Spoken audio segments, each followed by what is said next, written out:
when people say, oh, everything's mindset, it's too ambiguous. And people that are starting out don't know what that means. But if you go, in 2014, our mindset was all we have to do is X, Y, and Z, and that's where we were. We didn't have any other options and doors available to us. It really shows that struggle of figuring out which door to open up. So today's episode, we're going to talk about how to kind of try to get ahead financially in today's market, if you're okay with that, because there's a lot of stuff coming at us with inflation and interest rates, and people saying that you can, take over other people's mortgages and all this crazy stuff out there in the world. So we're going to talk about that a little bit. We're going to pull some stuff up on the screen now and talk about what it was like 20 years ago. So the audience will be able to see it, but just in general, we're seeing house prices have gone up like crazy, rent's gone up like crazy. This makes me never want to sell a house in my life. Yeah. Yes, same. We're the same way. We rarely ever do. I just told my team we have about 300 single family doors, and I'm like, sell all of them. No, never sell. Well, we're rolling into bigger stuff now, and so I'm like, let's roll into them. But like, big single family guy here. I like them both. He likes singles more than multis. I was a single family. He's all single family. I'm a single guy too. And I look at this, and this is pretty obvious how to get rich. Yes, that's the point of this, right? Is you got to latch onto that thing that goes up in value, and that's the median household income. Yeah, so damn, average used car, $27,000. Yep. Yeah, maybe that's the one we should latch on to. Yeah. Wow. So that's kind of the basis of what we're gonna talk about. So what would, like, just looking at that, so what is your guys' initial take on that, on those numbers? I'll beat up Jamil a little bit. I love beating up Jamil. Let me beat up Jamil. I'll beat up Jamil and Brent a little bit on this stuff. Jamil has PTSD from 2008. Yeah. Okay, Jamil, his story real quick, 30-second story. First deal, walking his dog. He, not joking. People are like, wow, I'm going to drive for dollars. Jamil's like, I'm walking for dollars. I was broke. So efficient. He sees a condo. A lady has it for rent. Jamil goes, oh my gosh, I have a buddy at my office that's buying stuff like this. I don't know how to value this, but I'm going to ask this lady, are you interested in selling? And the reason being is because she was 5 days into the month, obviously doesn't have a tenant yet, so she's going to go a whole month without another tenant. And she says, what would you be willing to sell for? 400? She was willing to sell for 350. 350. Yeah. It was a single family house they were going to demolish and make turn into luxury duplexes. So he goes back to his buddy. His buddy's like, I would buy something like that for 400. Jamil's like, oh crap. So Jamil then finds out how to wholesale from an attorney named David Steed. Yep, David Steed. After David Steed's fee of $2,500, Jamil makes $47,500 on his first wholesale deal. It's called a skip transfer in Canada. Okay. So Jamil basically invented wholesaling in 2002. In my mind. Yeah, that's fine. That's all that matters. This is 22 years ago, right? Yeah. So he does his first deal. He starts scaling, gets his family involved in the business, starts leveraging their credit, doing this thing called the BRRRR strategy where you have to use credit to buy shit. It's horrible. We're going to get into birds versus sub too. In Canada, it's called the turd strategy. So what ends up happening in Canada is Jamil loses everything in the crash, has PTSD, and now I think still to this day, Jamil's buying things with cash. Yeah, okay, so don't have mortgages on my home. He does buy rentals. Yep. He does not use debt like you and me. Yep. Okay, so he has PTSD. There's a lot of different ways to do it. There's a lot of different ways to do it. I look at that and I understand 100% his story. I don't have that story, so I don't have those same feelings, right? It's kind of like, have you ever had poutine before? Yeah. Okay. Once you have poutine, you crave poutine. I've never had poutine, so I don't crave poutine, right? So for those of you guys that don't know what poutine is, it's a delicacy in Canada. It's gravy on top of fries with some cheese curds. Yeah, we did that in Austin. Yeah, we did. Delicacy. I just described that perfectly, by the way. So I look at this and I go, okay, it's obvious what the answer is. The answer is you buy and you hold, which means if I'm wholesaling, I cannot become wealthy by wholesaling. I can become rich, and more importantly, by wholesaling and fixing and flipping, I can open up doors that did not exist to me before I was wholesaling and fixing and flipping. So I think for sure fixing and flipping and wholesaling have to be part of your journey to get today money and some tomorrow money, but forever money is pretty obvious. We got to have some holds. Yep. And Jamil does have holds, but he buys everything with cash. But I on the flip side of that, which I 100% agree with what you're saying right now. And if I could go back and look at all the houses I've wholesaled, and if you asked me to make a decision, would you have kept that or wholesaled it? My answer would be I would love to have kept it, because everything is hockey sticked up, right? So there's no doubt in my mind that the argument is correct here. right? On the other side of that, the business that I've been able to build from wholesaling and turning that into a replicatable business model, which then became a franchise, which then now operates and generates millions of dollars, that the value of the business, in my opinion, it rivals the cash flow and the value I would have had from keeping the homes. It's another form of an asset. It is. Well, right? assets create wealth, right? Yeah. Whether it's businesses or real estate, you get that equity. Yeah, so that's a good way to look at it. His wholesale business shells off a lot of cash, which then gives him the ability to pay off rentals in cash, right?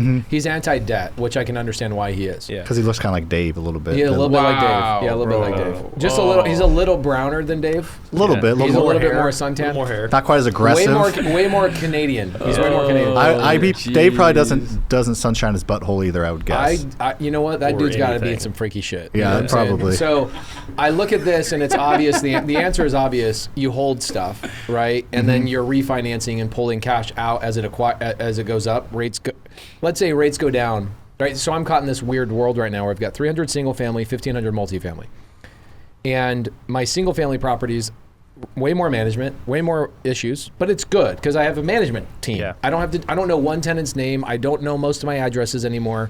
So I love that aspect when people are like, oh, single family, it's so hard to manage. I'm like, it's hard to manage for people that don't know how to hire people. Right. Which is not our problem. Yep. We've learned that skill and other people can learn that skill too. So it's not a valid thing. It's bullshit, actually. But I do look at single family and go, it goes up like this, 98% increase. I extract the cash tax-free through a refinance. So I do use money. I do go get debt when I do my refinances. Or I could just sell those bad boys, 1031 them into larger assets. And that's kind of where I'm at right now is I'm slowing down on my single family, amplifying RV parks and things that are a little bit more fun. And I think part of it is just the challenge for me to improve some skill sets that I don't currently have. Yeah. But I do love single family. Yeah, well, we've been in it, 15, 20, 25 years. Right. That bread and butter single family gets a little boring after a while. It can be, yeah. But Sam and I did something similar where we went after a resort lately, and it's been such a fun freaking project. Because you're learning shit. Yeah. It's fun, it's like being back in the good old days where you're like, wait, hold on, I know how to comp a property now? The challenge and the growth. Yeah, so Luke's and I, similarly, we were like, Luke's was trying to quit his engineering job back in 2015, 16, 17 timeframe, and we were trying to replace his engineering income, like $75,000 a year, with $200 a month from Burr rental Plus property. really hard. I was going to self-manage. He was going to self-manage. So that was so we took us 2 years to figure that out. No, wait, dumbasses, you need to have active income and passive at the same time. Both, so then we started wholesale and flip, and then we both quit our jobs and wholesale flipped and build rentals. So we like to do it all. So we have like 150 single family rentals, apartment complexes, some self-storage, and then now a hotel, Branson Resort. So we kind of like a little bit of everything. How do you like the hospitality world, by the way? It's been fun. Be honest, guys. It's been I don't know. fun. I haven't attended a property management meeting in 18 months, so I have no idea. It's My a guy different right here. business, right? And You're dealing with primarily Karens. Indians. A lot of Karens. Yeah.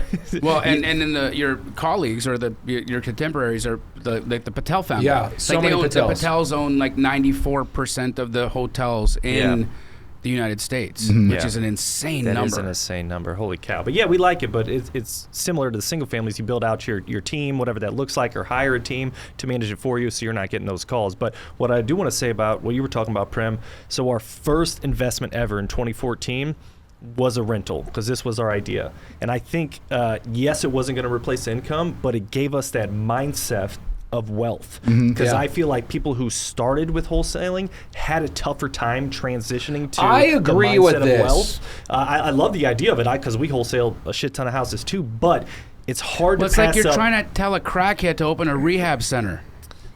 Because you're just addicted to the crack of Yes. wholesale. That's what he's saying. That's what he's saying. You get that 20 Sorry. you get that 20, 30 grand, 40 grand check. In order to hold that for $200 a month is a tough pill to swallow. Can I be honest about the wholesale industry? Yes. Okay, nobody's listening, right? Nope, nobody. Okay. Wholesale is so beautiful. It was where I got my start. I was in wholesale almost exclusively for 4 years, and it allowed me to branch out of everything I was doing. It was the greatest golden gateway of all time, and I'm so grateful for it. So forget about my story. I love wholesale. I will always wholesale. It's just not my primary business model today. What I feel is the downside to wholesale is also the biggest upside, which is the upside is anybody can get into it.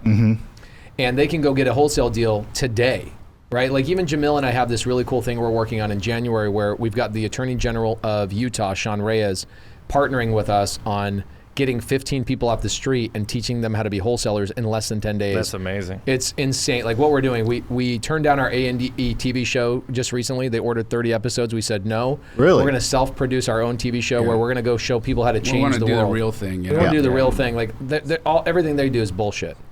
We love them, but it's bullshit. So wink. Because wink. Because of wholesale, you can do that.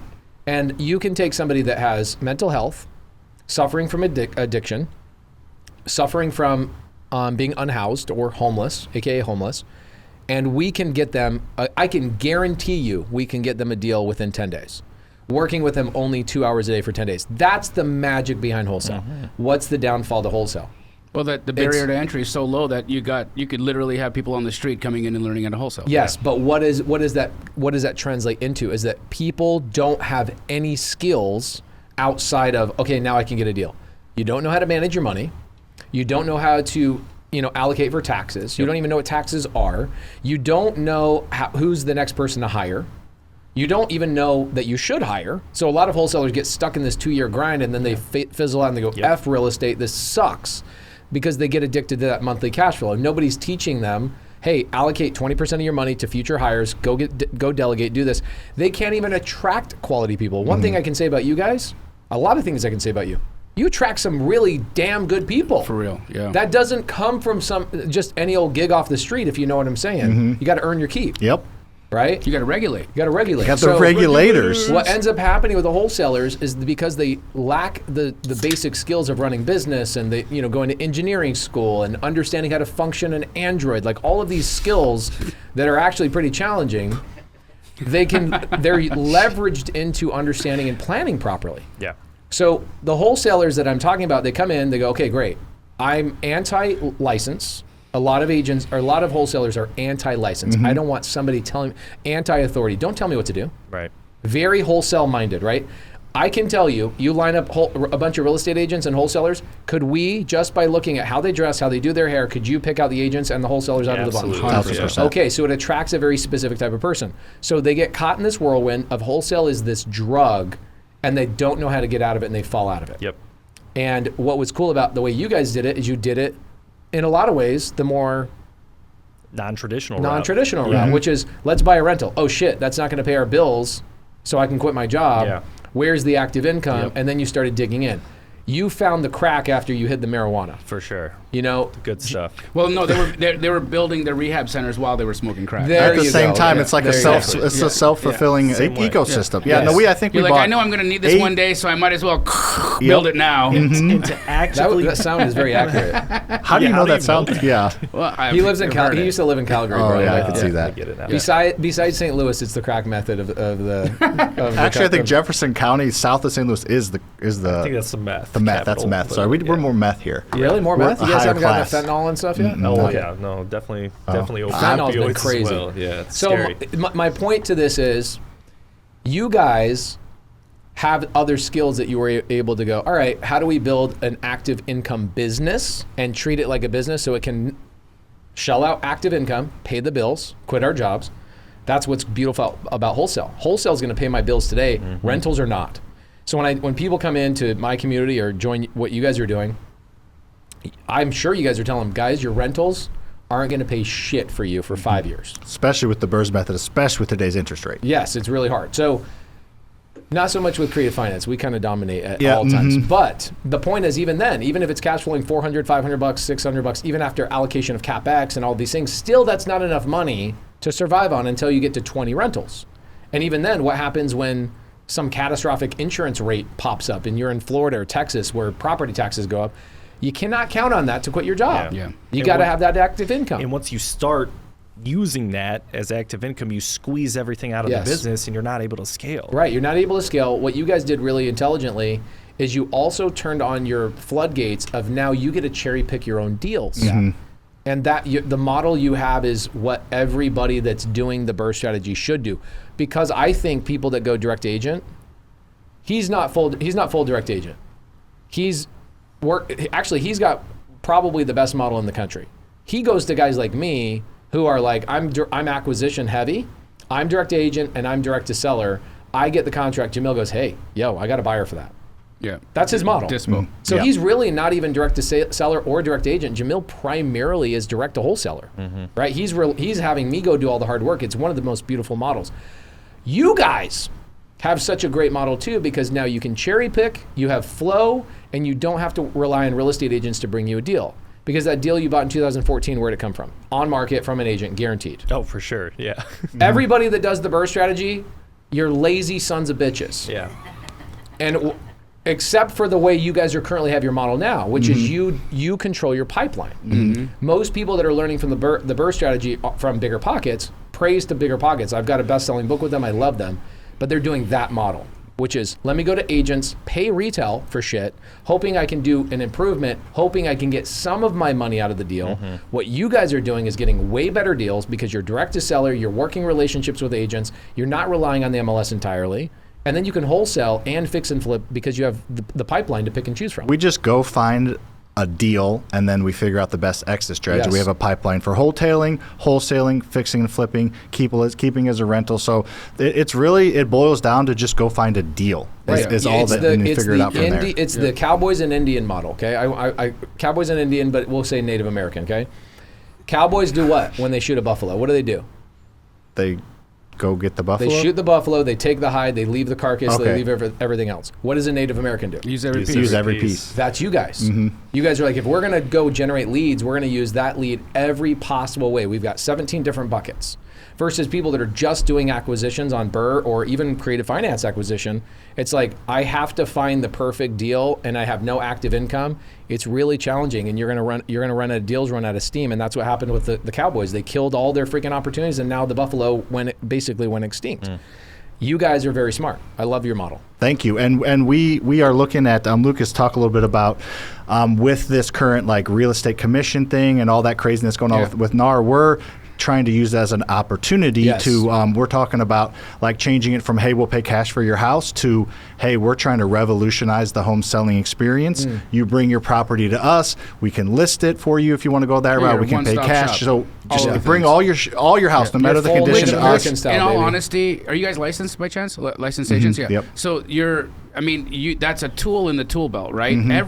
You are the avatar of what a real estate agent should actually be doing in their business. I think the problem is that they come in and they believe that their job is simply to either be, they get bifurcated so fast. I'm a listing agent. I'm a buyer's agent, and then immediately that's the place they live in. It makes me when I hear those. There's a trash can right. There's a trash can right there. It's a terrible way to look at it, right? Because they pigeonhole themselves into this is where I can monetize, and this is the only way that I can do it. And so it limits their service, it limits their scope, it limits their creativity, it limits how they treat their client or what they can even give their client in terms of options. And because of that, the service ultimately to the final retail either seller or buyer is a fraction of what it could be. When you're looking at the way that you guys are operating and you're bringing a license to the table, you're bringing investment strategy to the table, you bring knowledge of how to renovate and force appreciation to the table, you bring cash flow to the table, and when you bring all of those experiences to a potential client, and now you have the conversation of having their best interests at heart, you can actually mean it. Yeah. That is our legitimate goal, is to come up with the best solution for the seller, not the best solution for us, the best for the seller. You can actually mean it. Yes. This is what chaps my ass so much, not just sunning it. Yeah. But do you put sunscreen on it at all or no? Vaseline. Do you put sunscreen around the hole or just? No, I have too much melanin for needing sunscreen ever. Okay. But also the thing about it, right? And I think this is another thing, like the double-edged sword of the what's going on with real estate agents is they are charged with the duty of being a fiduciary.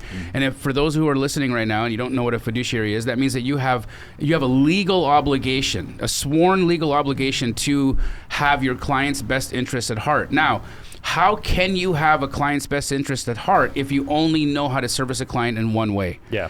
And if you're not even taught in licensing school how to best service that client, even in that one way. I've asked 100 real estate agents, or thousands of them, but if I survey 100 real estate agents at any given day and I ask how many of them were taught how to comp houses in licensing school, not one will say they did. Not one. They will don't tell like me, admitting it. But when you get them to admit it, they're like, yeah, you're right. I actually didn't learn anything in school. And then I got to say two things. You keep going. He's coming out of the seat. I'm about to pop a blister. but you keep going. I gotta interrupt two things. Yeah. Think about a barber. Yeah. Okay, this goes into what he's saying. How many hours does a barber have to go to school for to cut hair? 1,500. 1,500. How many hours does a real estate agent need? What? Less than 100. Yeah, 40 and so you're telling yeah. me 15 times less to cut 15 times more to cut somebody's hair? Well, think about the hours it takes to become an appraiser. 3 years or something? Two, 3 years. It's a big deal. A big job. And that's what it takes. Yet you're letting a person get a license to sell a family's most valuable asset, and you have no idea how to value their property. Yeah. And your broker. The reason why they're called brokers is because they're broker than the agents that are underneath them. Yeah.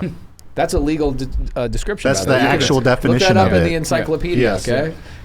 Lucas is like, let me do some research. Yeah, hold on real quick. Yeah. The Webster says. The other thing about agents is they should stop. What Jamil is saying is, doing full circle. Same thing with what your guys' business model is. Stop saying I'm a licensed agent. Say I'm a licensed investor. Yes. Mm-hmm. Change the terminology, change the title you're putting on yourself. I'm a licensed investor. Yes, I can help you sell your house if you choose to go that route, but I'd like to show you 5 other options and what the financial outcome is on all 5 of those options. Mm-hmm. One of those is me partnering with you on a novation agreement or something along those lines. One of those is me actually buying the house. One of those is me buying that house on terms, and then one of those is me listing the property. Right, and giving them 5 options, like what you're saying, go full circle. Yeah, and if you were able to do that, and then you say to the person, if you ask a real estate agent on their deathbed, right? Do you think you did your best job for your client? It's not one of the 5 regrets of the dying. You don't think it's at the end of the day, there's not a single one. There's no one, unless they have been able to understand how all of this works, that can say that they truly left it all in the field. And so what is interesting is when you're listening to all the arguments that people are having right now about the commission situation with NAR and the level of commitment they have to the argument of my worth. Okay, fair, right? I understand you have self-worth, but your worth in your profession is dog shit. Because you haven't done anything. You haven't learned anything. As a human being, you're divine, you're amazing, you're beautiful. Yes, you are all the things. Mm-hmm. But when it comes to what you've put into your mind as education to be able to help somebody actually do what you're charged to do, you failed. And so then, no, you don't deserve 3%. I think it's an amazing opportunity for operations like you guys. That's what we're thinking. Yeah. It's like you guys are just going to clean up the streets. Right, there's all these agents. Yeah. They said, I don't know how accurate this is, but you guys have probably heard the same thing. 1 million agents are going to leave the business in the next 24 to 36 months. I've heard a big number. That's like 70% of agents. Whether that's true or it's not true, I think a lot of them have mentally checked out, and they'll probably keep their license for maybe their own purposes. Who knows? But you guys will pick up all that opportunity by providing real value and not arguing for the percentage. Mm-hmm. You're not going to go out there and say, we're valuable because da-da-da, and we should get this percentage. No, you're going to homeowners and going, let's ask you questions to find the right bucket to put you into. The question of commission won't even have to come up. Exactly. Yeah. When you present your client with actual strategies and solutions, it's not a question on what you're worth and how much you should be paid. It wouldn't even be a part of the. Imagine if you, as you had said, partner with me on a novation. Imagine as a real estate agent, if you walked into a listing appointment of a hoarding situation, and you had a heart-to-heart with this person and said, "Look, right now, cash-wise, you might be able to get $40,000 for this house, and because it's terrible." That's right? Definitely a St. Louis price. Right? I have to speak to them in their language. He's dumbing it down to us. Tell me about this deal. Address? What's the address? Yeah. Right.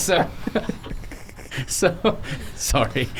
We're like it. So all right. So I can give you $40,000 for your property right now. Okay. Do you have the financial wherewithal to be able to invest another $50,000 into this house for us to be able to go and sell this for maybe $200,000? I don't have that available. Okay.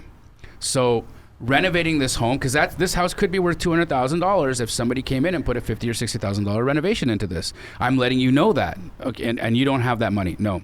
Would you be open to me coming in as a partner for you, and financially bringing that to the table and helping you get more than $40,000. Maybe you get $60,000. So I can now give you another $20,000 in value. What's in it for you? Well, if we do this in a way where I don't have to take title to this house and actually buy it, I can just put the investment into the renovation. I get to save X amount of dollars in fees. I get to save interest. I get to save so much, and I can put that back into your pocket so that we both win this situation. Would that be something that would work? How many sellers in that situation would turn that down? Very few, if any. Their question is, what's the catch?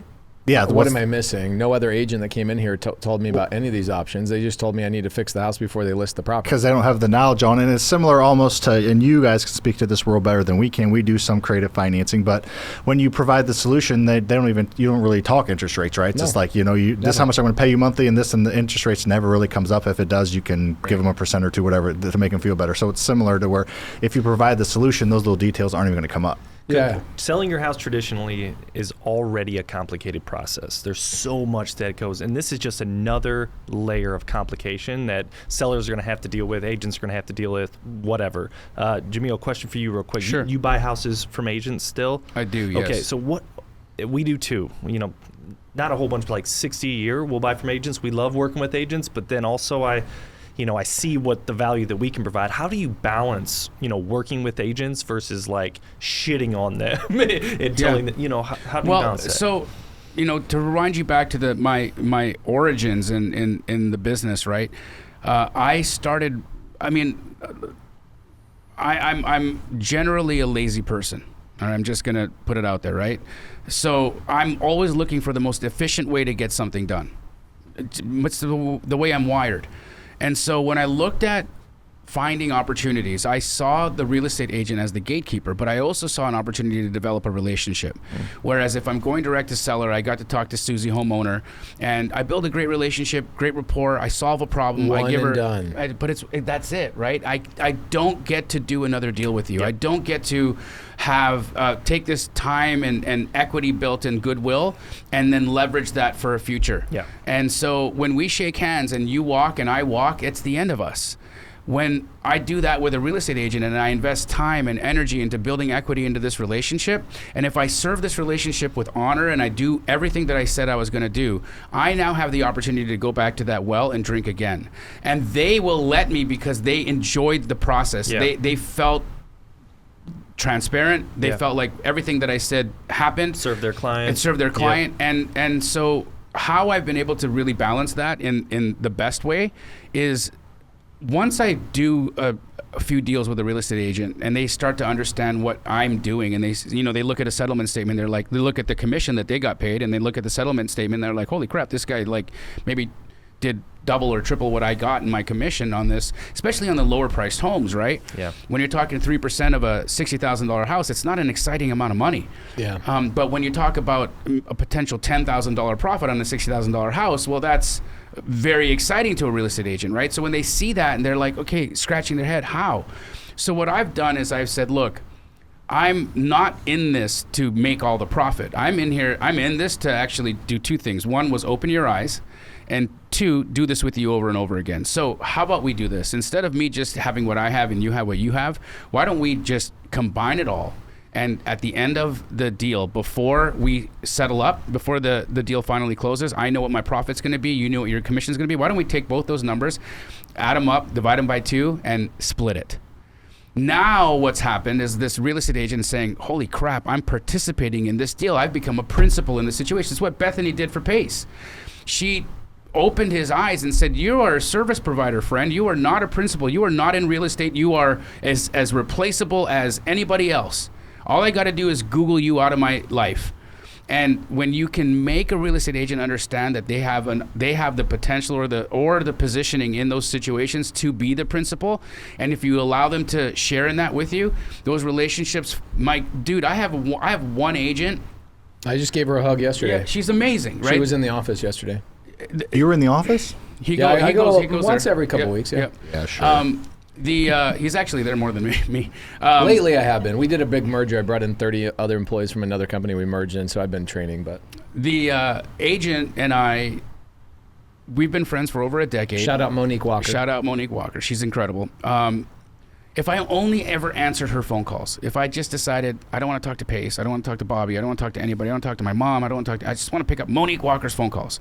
If I only picked up her phone calls, I would have over $1 million a year business. Damn. Just one relationship. That's net. And what's crazy is Monique Walker is my friend. She doesn't send deals to me. She sends deals to him. But we're driving around, we're cruising around the country, and they're constantly. She sent him a text and goes, "Oh, just made 50 grand. Oh, made 100 grand. Monique made 50. I made 50. Like the agent making 50 on a deal." Mm-hmm. And you're educating these agents on how to become licensed investors and learn how to become licensed wholesalers, not just, hey, let me go provide a service and make $1,800 on a little. And how to look at a deal in a different way too. Yes. Like she had one property. It was a 2-bed, 2-bath mansion, 6,000 square foot mansion. Who builds a 2-bedroom, 2-bathroom mansion, right? Well, this guy did. Yeah. And you know why he did it? It was just him and his wife. They were elderly, and she ends up getting cancer. And while just soon after the home gets built, passes away. And so he doesn't want to live in the home anymore. He can't stomach being around. It's just this terrible situation. They list the property for $1 million. They're unable to sell it. It's sitting on the market. They reduce. It's now over 6 months on the market, and they're at $900K. And she's like, well, let me see if my wholesaler friend could help me out with this. But it's a mansion, right? It's beautiful finishes inside. There's no opportunity to force appreciation here. The retail market had no answer. She brings it to me. I look at it, and I'm thinking, I don't know what I'm going to do, but I also don't want to look bad, so I have to try to figure out what I'm going to. And it dawns on me. I'm like, hold on, what size is the lot? Oh, well, it's sitting on an acre. Oh, what's going on around it? Oh, everybody's been subdividing these and turning them into, it's all R16, so we can get 6 lots out of this acre. Well, what does an acre sell for in this part of town? Oh, $1.5 million. Oh, we're going to have to demolish this mansion. So what I do is I don't demolish the mansion. I package it up. I take it to a builder, and I say, look, here's an acre of land. Here's the comp right up the street, same neighborhood. The acre sold in days for $1.5 million. I'll give you this, but it comes with the mansion, but it's going to be $1 million. I give the seller the $900 that they were happy to get. Her and I split the $100,000 that I got for what I brought to the table. The man was in tears because the retail market had no solution for him. Mm-hmm. Right? Yet somebody with some creativity and saw the higher and better use for the land was able to come in and do that. But that's what a wholesaler should be doing. And when you can collaborate with a real estate agent to teach them how to find the higher and better use, now you've got a marriage that will actually work. Yeah. Well, that makes sense. That's impressive. That's not your typical wholesaler. That's by the way, Jamil does not talk special. crap about agents. Yeah. No, I'm the one that talks crap. And about you agents. talk crap about banks a lot too. We're gonna get into that here in a minute. Yeah. So what I'm seeing here, it's more like the industry, so traditional industry is not working, but you as an agent, I love you and let me teach you more skills. Yes. That's what it seems like. To me. I mean, the good thing and the bad thing. The good thing is that it's only 1% of people that are willing to learn that skill. But that's also the good thing is that you attract those people that are like, dude, I want to do more than these other people. So like Monique Walker, her primary day starts at 8, ends at 10, and she cold calls 2 hours a day to expired listings only. And she's beating out other agents because she's saying, hey, I can also offer you these other solutions. Mm-hmm. Jamil, again, his model is one of the best. You guys have lead gen, I have lead gen. Jamil does not have lead gen.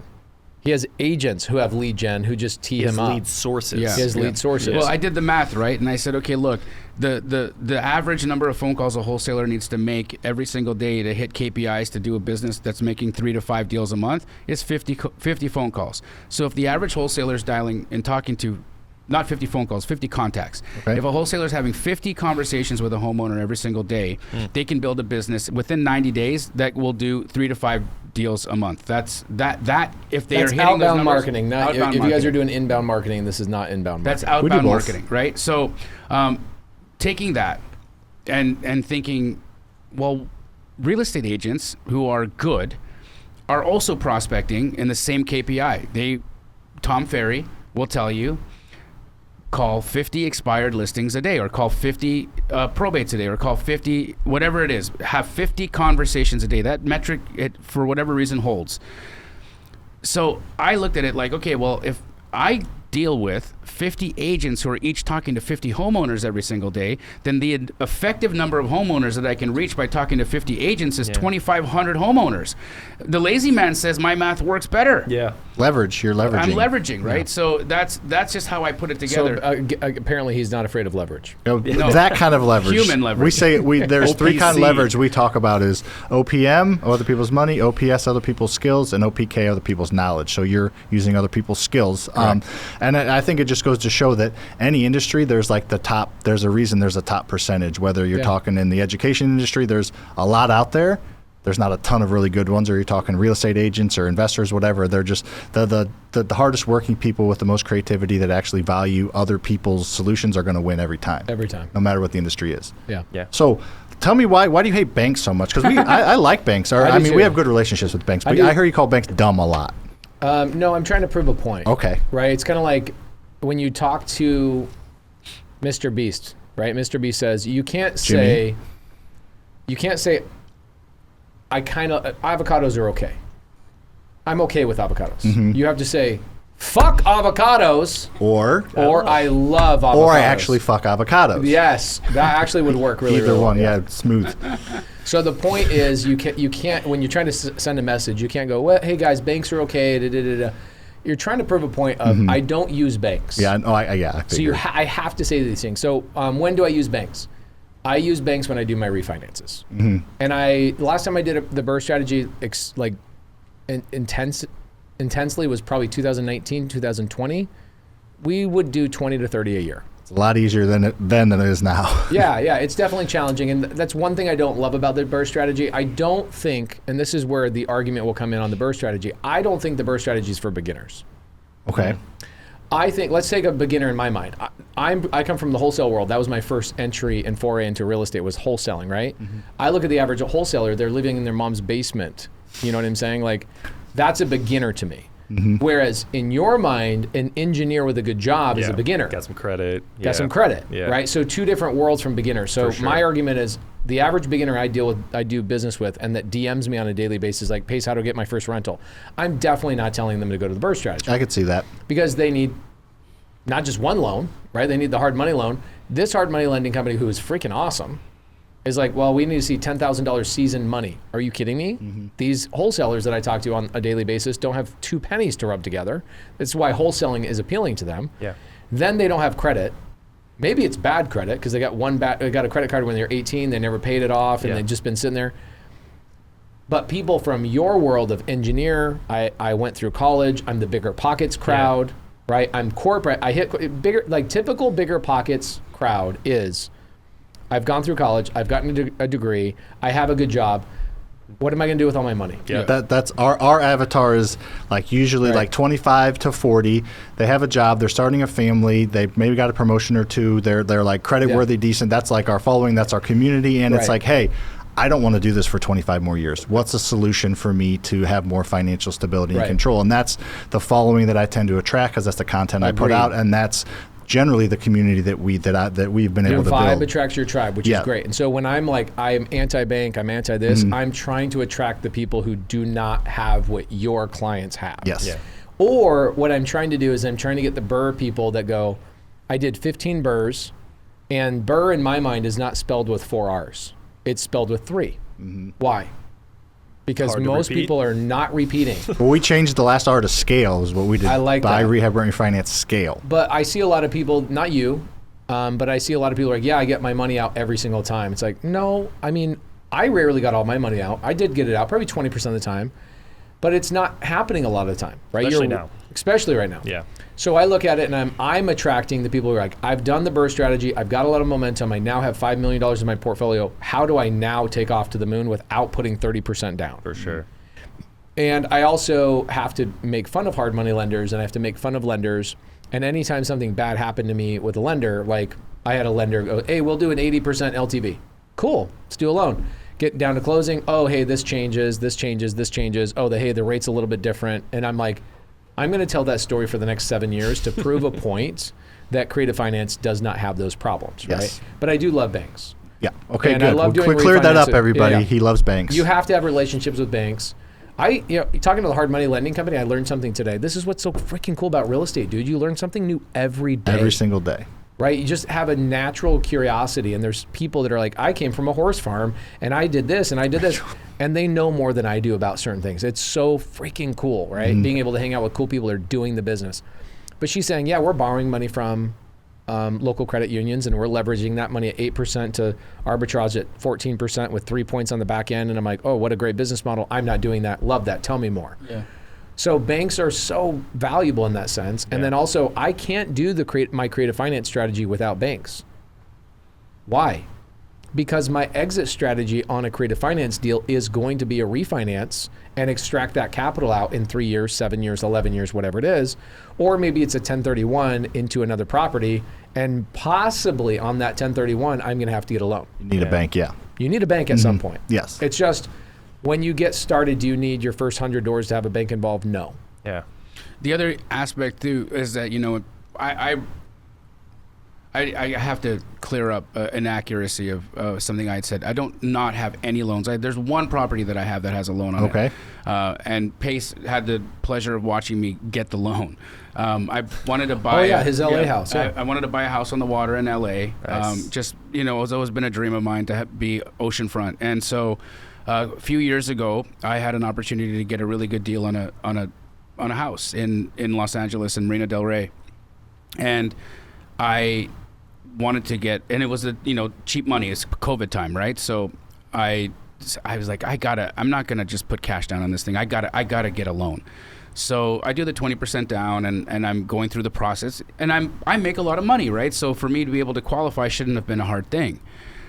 And for months, we would sit there in our RV shooting the TV show, and he would sit there and watch me and hear me, and I'd be like, "Oh my God, just what trying is to get happening? a damn loan on Just trying to get a loan, asking for another thing, and another thing. Wants you to draw blood. Wants to see every single time he'd say, "I think this is the last thing." He'd start the call every time. Hey man, I think this is it. You guys have never experienced that in the burst strategy, right? Oh, never. No. Well, it's a beautiful part about the burst strategy because we have these relationships with banks. Yeah. If we want a personal house, we make one call and it's That's done. true. Like my personal house that I built, I didn't have to use any of my own money. The bank I sold. Like a local credit union. It was a local bank that we used, and they're like, "Yeah, we'll fund it. We'll do a loan or we'll do an appraisal at the end. Is that something we'll loan that up to 80%. You can only is like relation? Because I hear Henry Washington talk about a relationship he has like that with his bank in Arkansas, and I wonder is it because it's like a smaller community, smaller town, 100%, and a credit union, and so like you actually it's like the old days where you can go and you know your banker. Well, we know the owner. The owner of the bank we talk to on we've a done monthly hundreds basis. of deals with them, and they respect us and know us, and we're credible. So right even though McDonald's left halfway through building the arch here, there is a. He's saying McDonald's built the arch, and that was pretty funny. Well, they got halfway, and they were like, "We're out." Yeah, we're out.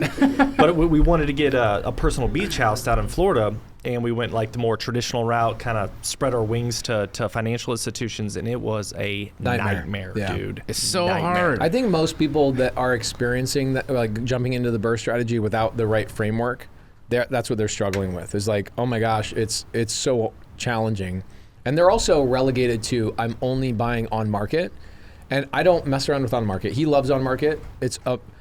Have you guys ever seen two people play Tetris at the same time in a competition? Tetris? I don't believe next so. time I didn't know that they had have those. not seen It's a big deal. When you are sitting down on the toilet next, on YouTube, go and YouTube Tetris competition. They're getting the same exact pieces that are coming down, but they make completely different choices. And what's fun is that one will win a match, then the next guy will win the match, and then it goes back and forth all the time. So my point to this is that real estate is the exact same way. We can get all the same pieces, but we can choose to put them in different places, but we all win, right? So whatever you focus on expands. And when you focus on, I want to go build relationships with banks versus I want to go build my relationship with myself of learning how to negotiate and overcome objections with seller finance and no money down or low interest rates, you all of a sudden, that's all I get. In fact, nobody sends me traditional deals and haven't for 3 or 4 years. You're not looking for them. So when people are like, oh, I do the burst strategy, I'm like, where are you guys finding these deals? Well, that's part of why our community is so powerful, because we've done it, and it's hard to do on your own for sure. So that's why they come into our community. Everything? Well, yeah, that's why they come to community. We show them where to find the off market. We show them how to build relationships with banks. The builder that built my house was like, I've never had a bank that easy to work with. They would just say the bill, and I'd like check. So that's just the relationships that we built with that bank. I was doing an Instagram live today talking about the meetup that we're having today. I heard you talking crap on St. Louis on it. I saw it, the Brown Wall. Yeah, I was like, yo, St. Louis thinks Brown's still cool. That's probably if there's 1,000 hotels in St. Louis, you probably stay at the 500th quality hotel. I don't know who told you that was the nicest hotel in St. Louis. The mayor of St. Louis said that was the best one. St. Louis has so many nice areas. You guys just didn't visit them this time. Next time we come out for a couple extra days. I told everybody, I said, throw my book away. I heard Throw you. Sam Prim's book away. The book isn't going to do what you need. What you need as a human being. Anybody work in the trades? Did you guys ever work in the trades? Framing, plumbing. You look like you guys are little blue collar guys. Anything you learned when you were younger? What'd you do? Well, no, just helping my dad build frame all. Okay, cool. Hawaii. Hawaii, yeah. Keola. So think about it. Minahana. Do we learn how to frame houses by reading a book? Nope. No. Do we learn how to frame a house by watching on YouTube? Nope. Or do we learn how to frame a house by standing next to the guy that knows how to frame a house? That's it. And so that's where the value from you guys and your community comes from, and our community comes from is, I want to stand next to the person that's done it. Just show me how to do it. And more importantly, tell me what hammer to use and what nail not to use, and when to use it, and how often I should be showing up to the job site. Just keep them in the lanes, we say. Just keep you out of the gutters. You're going to have to do it your own. You have to figure it out. We'll just keep you out of the gutters. As much as possible. As much as possible. There's still going to be mistakes, just less let them mistakes, in the gutter hopefully. so they can understand what that looks like and feels like too. Nothing is always going to be a perfect situation and like rainbows. I mean, the adversity. When I love when Pace, you asked what's your favorite day. For him to have the day he gets married, which of course is and laid, and laid, yep, and golf. And for a Mormon, like if he got golf, sex, and ice cream on one day. Let's go. Let's go. Oh my God, he was done. I was so Mormon, bro. So Mormon. But then the other thing was that to have the reframe and the perspective and the sight, to have been able to go back 10,000 feet and see how the seed of all of his greatness came from that adversity, and then to be able to label that one of my greatest days, that kind of life perspective, to be able to have that, to say, hey guy, you're sending in shit right now, it's gonna be so good, right? It's like you got to know that you're right where you Well, it need just to be. gives you that authenticity and that 100%. vulnerability. We did a presentation on the other side of that wall. We're going to host our meetup tonight. 2 months ago, Luke and I speak once a year, talk about our story. And this one, we did our top biggest mistakes we've ever made. Like, just laid it all out there. What's number one?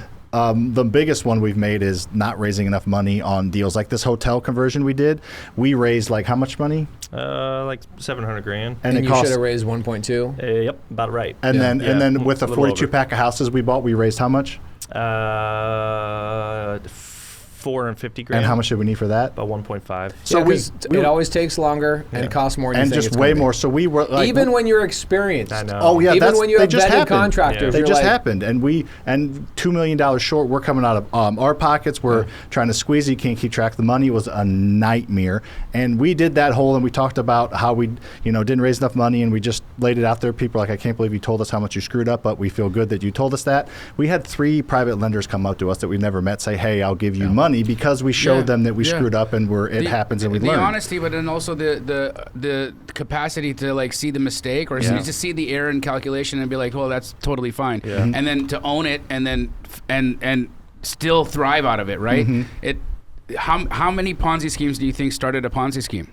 Very few, except for John. I think only John started a Ponzi scheme, but most of them start off with good intentions. Yeah. And then a mistake happens, and then they don't know how to own the mistake. Pride and ego get in the way. If I just do this one thing, I'll get out of it, and it digs them deeper, all that kind of crap. Yep. Yeah. What's great about your number one mistake and the way that you articulated it to that room is that you also showed those private money lenders that you're a good jockey for them to bet on, right? Because nobody's betting on the horse; they're betting on the jockey. The jockey is what gets that horse across the finish line. Oh, thank you, brother. And obviously every private lender's always got paid. And the horse was the deal, right? And the way the deal was structured, and that thing was dying. And the jockey, you guys were like, we're going to figure this out. We're going to drag this damn horse across the finish line until we figure this out. Yeah. Being a coach and having our community, I feel like the majority of our time spent is working with people through challenges. Yeah. And it's the hardest thing to realize when you're in the middle of it, but when you have like our perspective and trying to coach, it's just so much easier to see, and it's helped perspective for myself as well. You know, if you want to teach things, you're going to become a master at it. That's kind of what has happened with us a little bit. Yeah, I feel like I've learned a lot more from teaching than from even doing. So 100%. That was the hack of all time. Like 4 years ago. I know so much more about this shit now that I teach it. I don't even do it as much as I used to. Like I used to be acquisitions, marketing. I used to run our marketing and acquisitions and go in houses and buy houses and do everything. And I knew a little bit, but now that I like teach it and don't do it as much, I feel like I'm better at it just from talking through it with people. Well, you talk about it, you hear problems all day, struggles, issues, and then you learn local laws that you otherwise wouldn't have known except for St. Louis, right? Like you now know what's going on in California and this or that because somebody brought a problem to you. Yeah. Also, you get the luxury of distance from the problem. For sure. Whereas when you're in it, you're in the problem, right? It's like you're when you're in the problem, you can't really figure out what the problem is, but all your friends know what you're doing wrong. Everybody can It's tell that girl that you should have broken up with a long time ago. You know, that you keep going back to. Your friends are like, break up with her. We can see it. Well, it's that perception and perspective I talk about. Perception is what you see. Perspective is what it really is. And so many people just have the perception it's real because it's what it is to them. But if you take a step back, it's not really what's going on. Then you take everything else into account. And that's why your friends are so important. The people that are advising you, the ones that care about you, the ones that are giving you advice. You have the wrong person in that seat. Like if I don't have pace in my seat, I have maybe somebody who's got different eyes or everything changes. Everything changes.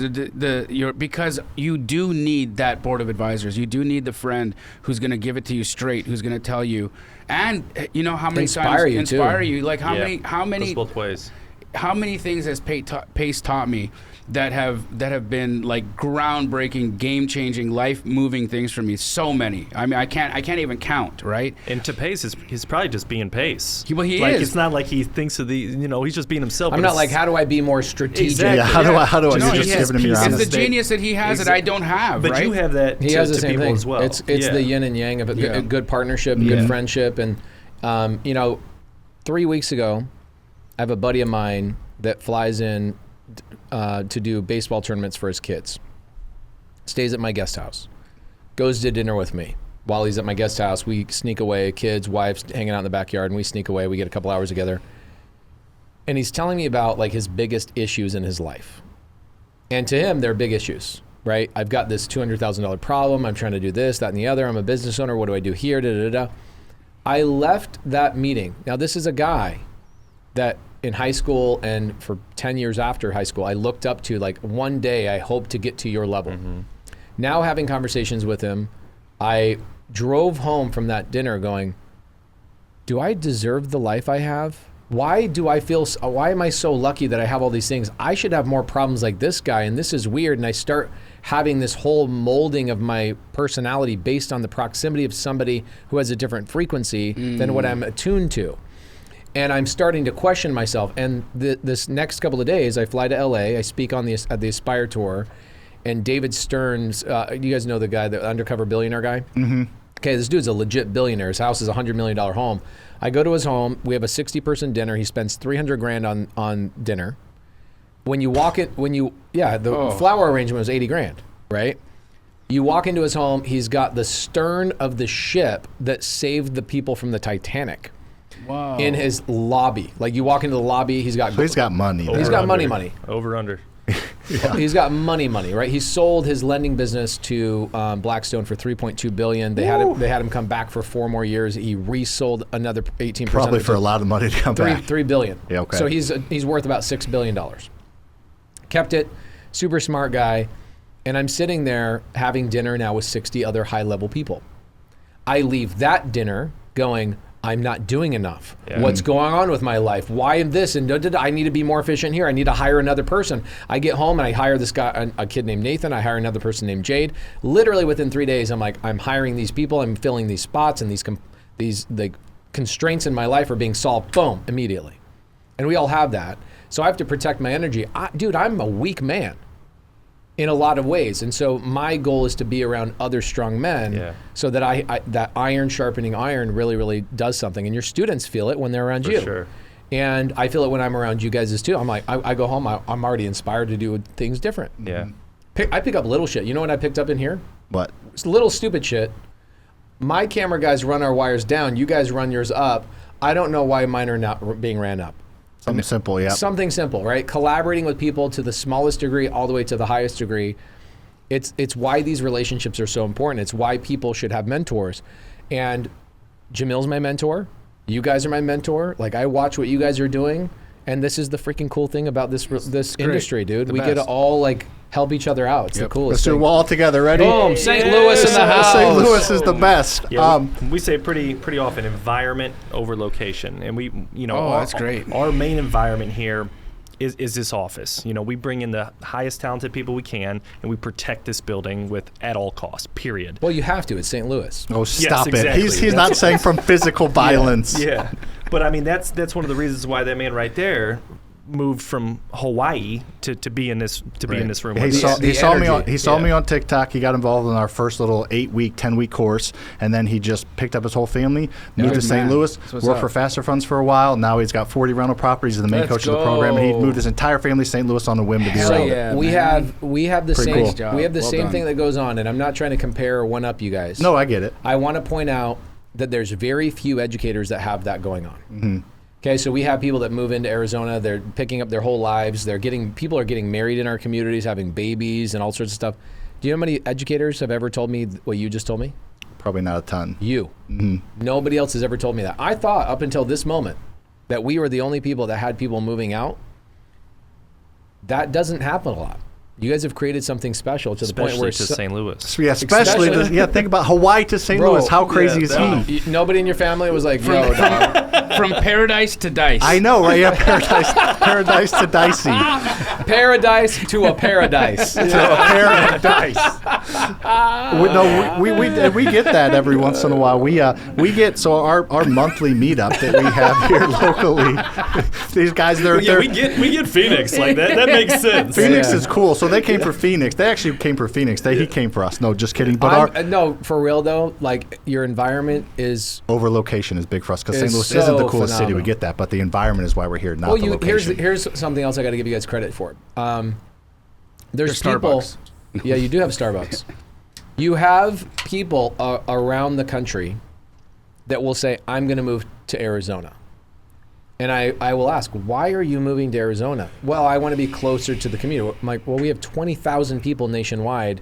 Like tomorrow in Atlanta, we'll have 600 people show up in a meetup. In Jersey, we'll have 1,100 people meet up at our community is nationwide and it's robust. But there's little pockets around the country, St. Louis being one of them, other parts like maybe Nashville or whatever that don't have 500 people in the community, right? So they'll pick up and leave to another part of the country to be around some of the bigger hubs in our community. Mm-hmm. Meanwhile, guys like you are like, we're going to make our city badass, and we're gonna be leaders in not just our community but our industry here, and we are going to attract people here. That takes a very strong visionary, somebody that believes in themselves and says, dude, we're going to create a culture that does not exist here, and we're going to do something that nobody else has done here. Without any permission, we're just going to go do a thing. So kudos to you guys. It's very rare. Our goal is to help bring an NBA team to St. Louis. That'd be cool, but it would mean we've made the city better. We've made connections with the business community. We've made connections with the government, and we're providing jobs and making St. Louis a desirable destination for the NBA. So we're trying to make the entire city more desirable, better, make it more of a not dying city. So we're trying to do all that here. And we'll have vacation houses somewhere, but we're going to try to do it here. I love it, guys. I mean, so many other people just don't do that. They're like, I'm going to pick up and go somewhere else. You guys did something challenging, and even more challenging than what we've done in Phoenix. Yeah. Because if you really think about Phoenix, you got Dean Graziosi. I'm texting Dean Graziosi 5 minutes before we jump to the podcast. Homeboy been running real estate in Arizona for 25 years before I got into the game. It's easy for me to jump into an already existing vein of positivity of the real estate industry. You guys... Nobody in St. Louis is doing what you're doing. Yeah. When you guys do get a basketball team, what will you name it? The Archers, I think. I thought it was the Archies. The Archies. There you go. Also, I was thinking like the St. Louis Hustle, and then have STL be bolded because of St. Louis, called the Hustle. I like that. That's cool. We got some ideas. All right, let's look at. We could talk all day. Let's look at some of Jamil's Instagram posts and get everybody's take on this pace. We want your explain the post. Okay. Explain the post because Jamil's got some interesting posts. So let's get the first one rocking. I look at these, and my wife and I are laying in bed, and she's like, I'm so glad you don't do these. I love that. I love that he does these. Because she would get DMs about my butthole. Oh yeah, there's the butthole stuff on here. Let her rip. And if I we haven't can. seen them, so this is like. Oh, this is great. Yeah, this will be fun. Oh boy. Oh no. Oh, this is so good. So what's going on here, Jamil? Can you walk us through this? Yeah, so a local wholesaler sent me a deal. He was like, "Wait till you see it. It's good. It's hot. It's creamy." And I was like, "Yep." That is the cleanest poop I've ever seen. Yeah, if only did I you could have to wash have his my hands morning after dump even? like that every day. No, so the thing is, like, I love laughing, right? So every time I see a fun meme, my mind automatically just goes to how does this relate to my world? Right. So I look at a fun meme out there that's doing well or whatever, and I think, okay, how can I make this parallel to the world that I'm in and have some fun with it? At the end of the day, the people that are scrolling, they're doing it for a few reasons. Some of them because they're sucked into a hole of depression and they just don't want to look at their own life. And other people are looking for ways to enjoy themselves, laugh, motivate, and then get back to work. Mm-hmm. So if I can be the second half, if I can be somebody's joy, smile, motivation, I'm happy to take that position. Yeah, All right, let's see the next one. We got a couple of them, then we'll get to. Oh my, Jamona Lisa. All right. So what's this one? Oh my gosh. Well, she's calling real estate agents, asking if they have anything coming to the market soon that's in original condition or needing a tremendous amount of work. Okay, I like it. Next Yeah. one. We got 3 more. Oh, Yeah. what's going on here? Well, when you are cold calling people, that's what it looks like. You're spam. All right. Yeah. Simple. Next one. Yeah. Oh God. That does look like you, by the way. That is me flashing. Is it really you? Yeah. Okay. Got skinny legs, man. Yeah, I need to do Bird some. legs. I got. Oh God, dude, you're right. I need to do some calf raises. Frick, look at those stupid legs. I thought for sure it was just a skinny homeless guy that looked like you.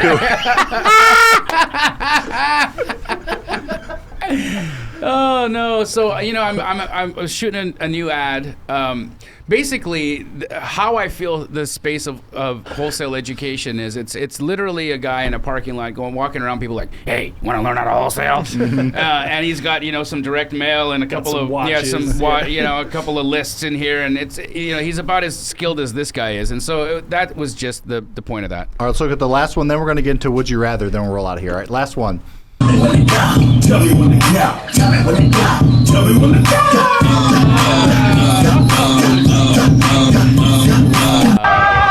Get what we accept. Go ahead, go ahead, go ahead, go ahead, baby girl, go ahead, go ahead, go ahead, go ahead, go ahead, go ahead, go ahead, go ahead. Shawty got an ass. Why you watching me and you don't follow me, prick?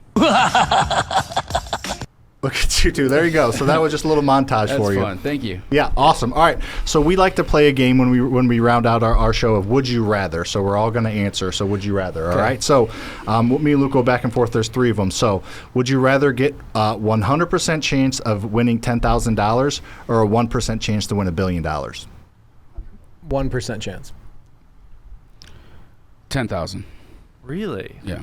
Walls. You can make 10 grand tomorrow. He probably bro. made 10 grand during this Sitting here, podcast. Yeah, I'm a wholesaler. I would almost raise that to more, like 100 grand. 100 grand. Here it is. Okay, let's do that one. 1% chance I would for say a I would billion. still say 1% for a billion. Billion's a life-changing number, obviously. 100 grand Doesn't. We can make that in a couple weeks. Yeah. Yes. I would about probably you? do the chance for $1 billion too. I Yeah, agree. 100%. But interesting. Yeah, I don't know. I just This is why he's a wholesaler. Yeah, I'm a That's, wholesaler. He's like, I need my 10 grand exact right way to look now. at it. There's nothing wrong with that. I like it. At the end of the day, none of you guys will win that billion, That's- but I'm definitely coming out with the 10 Have grand. you guys ever seen 3 O'Clock High, the movie with John Cusack, old movie, where the No. guy's chasing him down for $2? Okay. Is it good?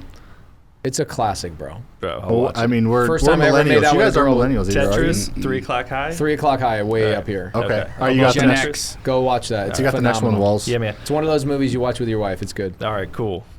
Would you rather always say everything on your mind or never speak again? Everything on my mind. Everything on my mind as Same. well. Yeah, I would too, but that's. I mean, I'm glad I I don't would do have that. to learn I have. some I need a things. bigger filter, but there's still things that I don't say that I probably should. Oh, we all have it. But you know what's funny is that there's amazing comedians that who's the heavyset gay white guy?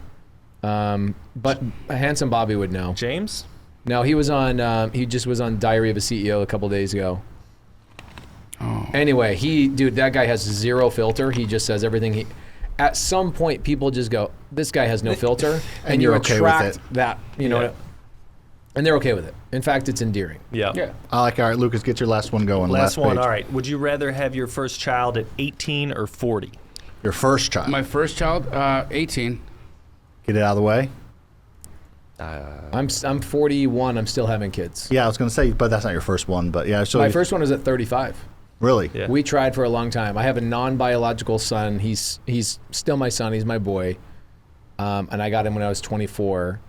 And then we couldn't figure out how to have babies for 11 years. Yeah. And then 35 started having. Did you do IVF or anything like that, or? We tried everything, but what it took, which was doggy style. Then There you go, perfect. You didn't try that for 11 years. Then the doctor's like, there's other. There's other styles than just missionary, you Mormon. Yeah, he's like, there's other things like outside of the birth strategy. You could do creative methods. Yeah. I was like, teach me about these creative methods. He's like, it's called doggy style. She puts her hands there and her knees there. Yeah. No, we had to do IVF for our kiddos, so I know did? the struggle to have them. So I would probably say 18. I just think it's fun because then you get to be with them longer, Yeah, it's even the though it's best. probably you're not gonna have as much money and it's not gonna it's as okay. when you're 40. Yeah, but you know what's funny is that the less money you have, the more fun life is. You do the going to parks. You go to the river, you do the little backcountry, little fun things, the hay rides versus like, let's go to a 5-star resort. Yeah. Like They don't care. they don't care. They don't Like, give what's a shit. funny is like we took our kids to Pebble Beach for a vacation to go see the pro-am. To go back Yeah, and to there's where it all started. to where it all Yeah, started. This is Basically, where yeah. Mom and I boom. for the first time. so the kids, it's funny what they remember. They remember like, oh, it was so fun being out on the grass. Yeah. Doing X, Y, and Z. The Like, green well, grass. what about the log fireplace and the food that they brought in? The kids are like, we don't care about that. Give me chocolate milk and some grass. All they care about is time with you, and then Right. Yeah. that's it. That's all that matters to them. Give me 40. 40? You for thinking sure. 40? I was such a shithead at Yeah, 18, you were a man. shithead. You were? Yeah. I He's was the one that got in the like bar it. fights. No, so he's so Really? much You more. were an asshole? Oh yeah.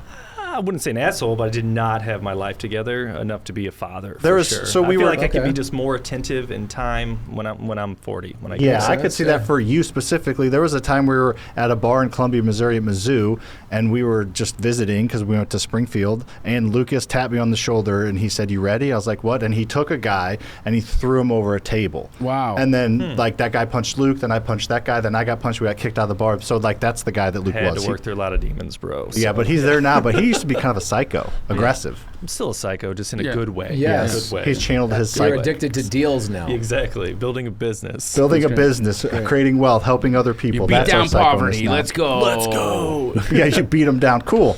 All right, well, that was fun, guys. I That was appreciate fun. you guys. Really fun. We didn't really stick Was that to the warm-up round? That was a warm-up round. We could go for a long time. I just don't know how long everybody wants to go. I feel like we just scratched the surface on a lot of different things. These are fun podcasts when you don't have to follow a script and just chat with people. We didn't follow any of Guys, those if you scripts. don't have a podcast, whoever's watching this in the future, if you don't have a podcast, you're robbing yourself from great relationships. Like, where else can you sure. get a one-on-one conversation with other business owners? I agree, especially two gentlemen I've never met before. Yeah, I got to learn about you guys here live on the podcast. That's why you So do a it was- podcast. It was beautiful. You Thank get you, to guys. make homies and really understand how people react to things and all that kind of stuff. And now understanding your guys' first deal in 2014, understanding what your mindset was. I love understanding. When people say, "Oh, everything's mindset," it's too ambiguous. And people that are starting out don't know what that means. But if you go, in 2014, our mindset was all we have to do is X, Y, and Z, and that's where we were. We didn't have any other options and doors available to us. It really shows that struggle of figuring out which door to open up. Then you go, okay, well, let's figure this out. And you phase like the phases. And now you're like 7 layers deep into this hallway, and you guys are now doing resorts and all sorts of cool things. Well, Lucas isn't deep. Check. Check. Every episode we say something about deep. I said Lucas has never been deep in anything. You haven't? Not balls deep? No, yes not. So- I got to learn the I can teach you a creative couple things. methods. Yeah. After this, when the podcast is closed, we'll You do have to put your right leg up in order to make this happen. No, that's yeah. We'll do Sorry, the this is I not wouldn't suitable know. for work. the butthole thing. But anyways, I just had to get every episode I say something about Luke's not going deep. So we did it this one. I didn't think I was going to get it in, Great but job, I did. Sam. Proud Thanks of for you, having buddy. us, guys. Yeah, Really thanks. We appreciate it. appreciate you so guys much. very much. We will have you Boom. back to Yeah, St. appreciate you Louis, guys. and we can actually have fun and show you. We'll go to a Yes. Cardinals game, show you Union Station, the aquarium, the Ferris wheel, all the fun stuff that we actually have to show you guys. Thanks for watching. We appreciate it. Make sure to hit that like button, comment with something you learned, and make sure to subscribe to this channel. We give away more free advice on how to create wealth based on things we actually do every single day than any other channel on YouTube. Make sure to share this with a friend because our mission is to inspire you to think differently about freedom.